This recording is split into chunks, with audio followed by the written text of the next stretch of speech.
Selamat sore para netizen dimanapun kita berada. Salam inspirasi bagi kita semua. Ya, menarik begitu kan? Politisi PDIP, PKS, PKB sudah muak ya. Wacana impeachment ya Presiden Jokowi menguat. Ini tahapannya katanya begitu. Kalau PDIP, PKS, ya PKB dan Nasdem bersatu, bukan tidak mungkin people power, bukan tidak mungkin ya dimakzulkan, bukan tidak mungkin ini Pak Jokowi akan mundur, bukan tidak mungkin begitu kan ya. Jadi pada intinya kekuatan partai lah yang bisa mendorong ya di situ begitu. Kalau parlemen kuat, maka semuanya ya kuat di situ. Kalau parlemennya lemah, maka semuanya lemah. Kita akan buktikan di situ begitu. Jadi pada intinya adalah kalau PDIP ini bersatu begitu kan, apalagi nanti Pak Ganjar sudah kalah di depan mata, ya gabunglah kepada Anies Baswedan ya, bagaimana caranya mengalahkan si Prabowo, kan begitu logikanya begitu kan. Ini semakin menarik perdebatan-perdebatan politik, bagaimana cara ya menumbangkan atau tumbangkan ya Jokowi di situ begitu kan ya, dengan cara-cara seperti ini. Kalau Pak Jokowi tumbang, Gibran mau labuh kemana begitu kan, ya kan begitu logikanya begitu kan ya. PDIP tidak hanya tinggal diam ini begitu kan. Ini soal politik kita begitu kan ya. Soal kemenangan dan citra dan marwah sebagai seorang partai begitu ya. Kalau memang ini bersatu nanti kita lihat saja apakah nanti juga ada kemenangan yang fantastis begitu kan ya. Bahkan di satu sisi mengatakan begini, politisi PDIP, PKS, PKB sudah muak wacana impeachment Presiden Jokowi menguat. Ini tahapannya ya katanya ya. Belkades katanya begitu. Kalau berani solusinya cuma saus begitu kan ya. Karena semua duduk di sana isi otaknya sama. Bagaimana isi dompetnya? Aman katanya ya. Tidak percaya DPR dan MK sudah menjadi tempat buang hajat bagi presiden ya. Apakah benar seperti itu? Ini kritikan-kritikan dari netizen loh begitu kan ya. Banyak sekali pro dan kontra begitu. Kalau PDIP masih abu-abu karena belum berani memecat Kilurah ya, dan anaknya akan dan membuktikan kalau PDIP mencoba bermain dua kaki. Ya kita lihat saja nanti begitu, apakah main dua kaki atau apa begitu ya. PKS PKB jangan mau masuk jebakan PDIP, mending fokus di Pileg dan Pilpres dan memenangkan amin ya.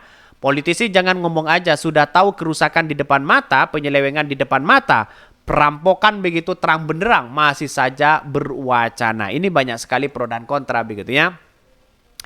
Jadi kalau saya amati bukan tidak mungkin ya Pak Jokowi dimakzulkan di situ begitu. Kalau DPR kuat maka rakyat kuat. Kalau DPR-nya lemah semuanya ya juga ikut lemah begitu kan ya.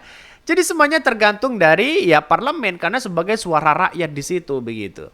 Jadi kalau Pak Jokowi dimakzulkan atau apa begitu kan bisa saja menjadi spekulasi begitu kan, atau setidaknya Unwar Asman di situ dipecat mereka begitu ya. Karena pada hakikatnya memainkan hal-hal seperti ini begitu kan.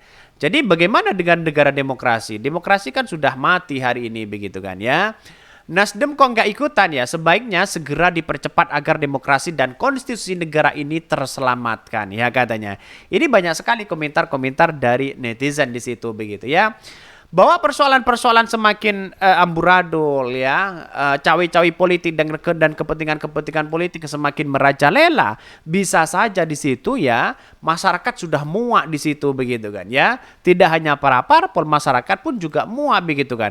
Ikut cawe-cawe soal sana sini begitu kan ya. Lihat saja ini beritanya ya. Politisi PDIP, PKS, PKB sudah muak wacana impeachment Presiden Jokowi menguat. Ini tahapannya ya. Dua ya periode kepemimpinan Presiden Joko Widodo ya atau Jokowi begitu akhirnya tercoleng ya. Jika tadinya hampir semua ya kalangan memuji kini sebagainya sudah balik badan. Bahkan yang balik badan adalah mereka yang tadinya juga jadi pendukung utama Jokowi, mereka akan menyerang balik Jokowi, kritik ya dikritik atau dihina saat memimpin. Namun ya kini mereka justru siap untuk menggulingkan atau memakzulkan ya impeachment Jokowi sebelum Oktober 2024. Bahkan semua ini bermula pada ulah Jokowi sendiri yang gelap mata, terjebak pada politik ya, pada praktek ya kausi dan nepotisme tingkat ya tinggi. Jokowi tak rela pensiun dan menjadi orang biasa, maka lewat kekuasaan dimiliki coba mengotak-atik lewat Mahkamah Konstitusi yang dipimpin Arwan Osman adik iparnya. Maka wacana pemakzulan atau impeachment ini menguat begitu mencuat anggota DPR fraksi PDIP Masinton Pasaribu mengusulkan hak angket terhadap MK ya. Kita lihat saja mereka begitu ya. Jadi pertanyaan di masyarakat sekarang ya, Kenapa Masinton kok baru sadar hari ini begitu kan? Karena tidak didukung oleh Pak Jokowi, tiba-tiba marah, tiba-tiba ya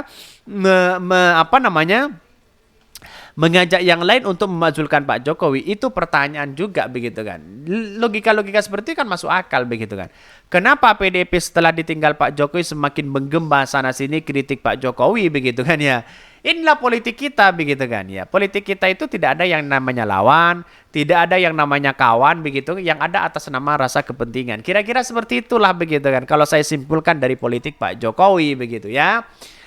Bahkan sebabnya adalah MK mengeluarkan putusan syarat batas usia Capres-Cawapres yang meloloskan putra Presiden Jokowi, Gibran Rakabuming Raka menjadi Cawapres. Bahkan Masinton mengajak ya anggota DPR begitu ya untuk membuka mata terhadap MK yang dinilai janggal. Putusan itu menurutnya hanya demi pragmatisme politik semata. Kemudian wacana tak angket ini akan merambat ya isu ke pemakzulan Presiden Jokowi. Ini tersebut berembus pada politisi PKS Mardani Alisera. Ia mencetuskan isu pemakzulan ya terhadap Presiden Joko Widodo jika dugaan-dugaan ya cawe-cawe itu kecampur dalam Pilpres di 2024 terbukti. Ia pun menyebutkan laporan utama sebuah majalah sebagai rujukan Jokowi begitu ya. Ialah ya monggo dilanjutkan proses investigasinya jika merasa datanya private ya.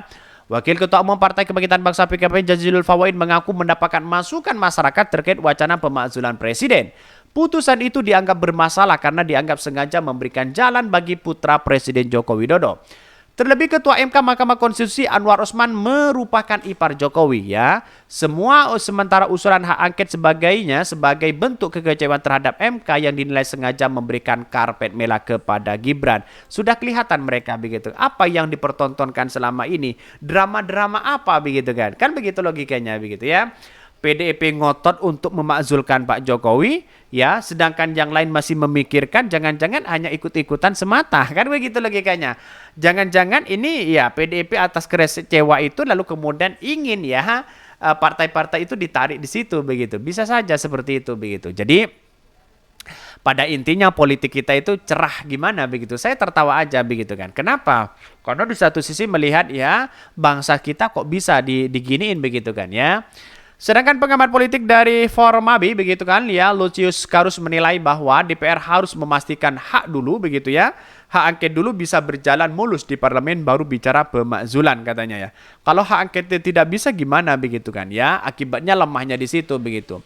Apa itu pemakzulan ya dan bagaimana? Pemakzulan itu kita lihat saja bahwa ya sebagai proses dan perbuatan untuk memakzulkan seorang dari jabatan atau memberhentikan dari jabatan sebagai pemimpin ya.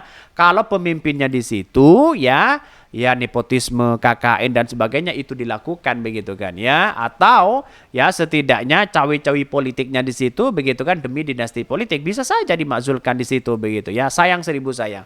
Tapi pada intinya saya menyimpulkan bahwa persoalan-persoalan seperti ini ada rasa kekecewaan ditinggal Pak Jokowi, ada rasa kemudian ingin begitu mengajak partai-partai yang lain yang kemudian menyerang Pak Jokowi di situ begitu kan ya. Ya kita lihat saja strategi-strategi ini sudah kelihatan begitu kan ya.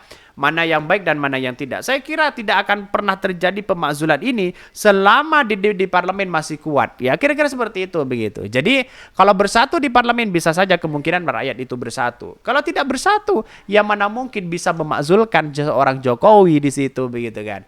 Jadi ini tergantung dari ya keterwakilan pemerintah yang ada di parlemen. Mungkin itu yang kami sampaikan tentang terus channel Hot dari Podcast Rakyat ini karena ada berita-berita menarik dan viral setiap harinya. Salam para netizen, salam inspirasi bagi kita semua. Jangan lupa di subscribe channel YouTube Hot dari Podcast Rakyat ini.